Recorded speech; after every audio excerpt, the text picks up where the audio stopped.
Pour te prouver la puissance que l'on peut avoir sans même bouger le petit doigt, je vais te parler aujourd'hui d'une très vieille expérience que tu connais peut-être déjà, qui s'appelle l'expérience de la double fente. L'expérience de la double fente, c'est un physicien de génie qui s'appelait Thomas Young, qui a fait la première démonstration en 1801, pour dire que ça date pas d'aujourd'hui. Le principe est relativement simple. Je vais essayer de faire extrêmement simple pour pas tomber dans quelque chose de compliqué, essayer de te vulgariser le truc vraiment le plus possible. Qu'est-ce qui se passe? En fait, il y a de la lumière qui est projetée, et ça peut être après des neutrons, des photons, etc. Mais ils sont projetés les uns après les autres. Par exemple, les neutrons, l'expérience avec les neutrons, sont projetés avec un canon à travers une fente. En fait, il y a deux fentes comme ça, et c'est projeté. C'est comme si tu prenais un panneau de bois, puis tu découpes deux fentes, et derrière ce panneau de bois, il y a un autre panneau en bois ou en carton qui va réceptionner les neutrons qui vont passer dans les fentes. Et j'insiste parce que c'est important, chaque neutron est propulsé un après l'autre. Ça veut dire qu'à chaque fois, on attend que le neutron d'avant soit passé pour envoyer le suivant. Et qu'est-ce qui se passe quand on envoie ça? En fait, on se rend compte, en étudiant le plan de derrière, le plateau de derrière, le panneau de derrière, que en fait, ces neutrons, tout comme la lumière, ou tout comme les photons, se comportent exactement comme une onde. Donc ça rejoint un peu les vidéos précédentes sur les ondes, l'énergie, les fréquences. Il se propage comme une onde, et ça veut dire que il arrive à tout faire à la fois. Donc on est vraiment dans la physique quantique. Ça veut dire qu'au moment où il est projeté, il va passer par tous les endroits possibles, et derrière, ça va donner quelque chose d'ondulatoire, exactement comme si on jetait un caillou dans l'eau d'un lac ou d'une mare, et puis tu sais, tu jettes le caillou, puis au centre, l'épicentre, ça fait des ronds, des vagues comme ça, et si tu en jettes un autre à côté, ces vagues de l'autre caillou, elles vont se croiser. Et ben, ça donne la même chose. Et derrière le panneau, donc, on retrouve les neutrons qui sont criblés suivant une fréquence ondulatoire. Et ça, c'est juste quand on les jette comme ça, qu'on les propulse les uns après les autres. Et où ça devient intéressant, c'est là maintenant. Donc tiens-toi bien, mais certainement tu connais ça. À partir du moment où on met quelque chose pour observer l'expérience, que ça soit un mesureur ou un être humain, un scientifique ou autre, qui va observer cette expérience, cette expérimentation, alors le comportement du neutron, de la lumière ou des photons change du tout au tout. Et il devient comme une molécule. Et au lieu d'employer tous les possibles, il va choisir un endroit où il passe, et du coup, à l'extérieur, le panneau derrière, en fait, ne donne plus du tout cette fréquence ondulatoire. Ça donne un jet criblé comme ça, d'une manière très distincte et très très différente de l'expérience faite sans observateur. Alors pourquoi je te raconte ça? Parce que ça veut dire quelque chose d'extrêmement important.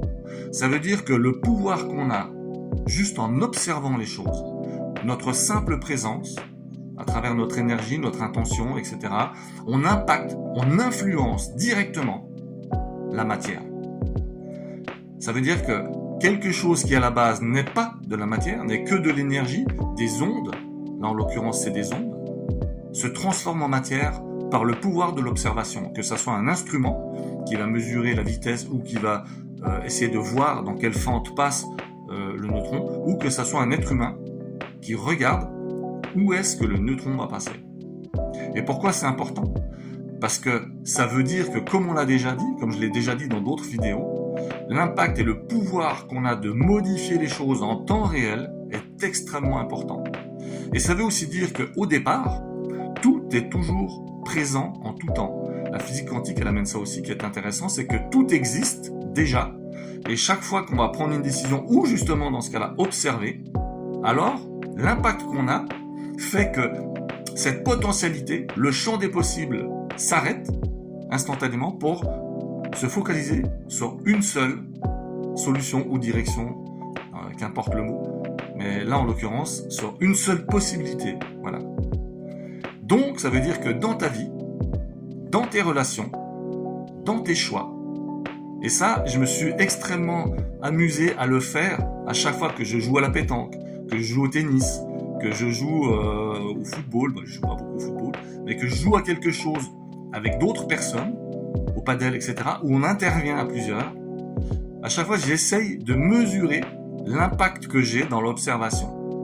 Et on peut le voir aussi, par exemple, je prenais l'exemple de la pétanque justement, la pétanque, quand on joue, si on est plusieurs à regarder la boule quand quelqu'un va tirer ou pointer, je suis convaincu qu'on arrive à impacter, à influencer le fait que la personne va réussir son coup ou pas. Et ça, c'est une question certainement de puissance énergétique de chacun. Au même titre que je suis convaincu que dans tous les matchs de football américain, de football, de tennis, de tous les sports où il y a des gens, des spectateurs, des spectatrices qui regardent, l'égrégore énergétique qui est provoqué par le fait que telle ou telle personne va préférer telle équipe ou telle personne, tel joueur ou telle joueuse, l'impact que ça a, la répercussion que ça a, je suis sûr que ça fait que l'équipe ou la personne gagne et l'autre perd.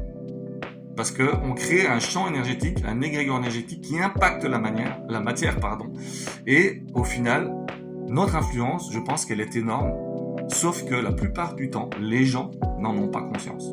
Donc amuse-toi à faire ça avec quelque chose, et puis je parlerai dans une prochaine vidéo d'une technique ancestrale chinoise qui est incroyable et qui a été tenue sous couvert et qui l'est toujours depuis très très longtemps parce qu'elle pourrait être dangereuse pour l'humanité.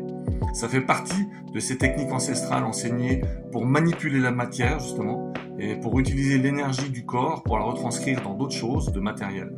Et ça c'est très intéressant parce qu'on va utiliser vraiment une fréquence énergétique pour la transformer en quelque chose de ouf. On peut même mettre le feu à un papier, c'est coucher quelqu'un sans même le toucher, et ça c'est des techniques qui existent, qui fonctionnent, d'arts martiaux aussi, on en parlera plus tard, mais c'est exactement la même chose, ça rejoint la même utilisation énergétique de notre puissance, et d'impacter au niveau matériel à travers l'énergie, et je raconte ça parce que je trouve toujours intéressant de sensibiliser au fait que c'est l'immatériel qui va arriver à amener et impacter quelque chose sur le matériel.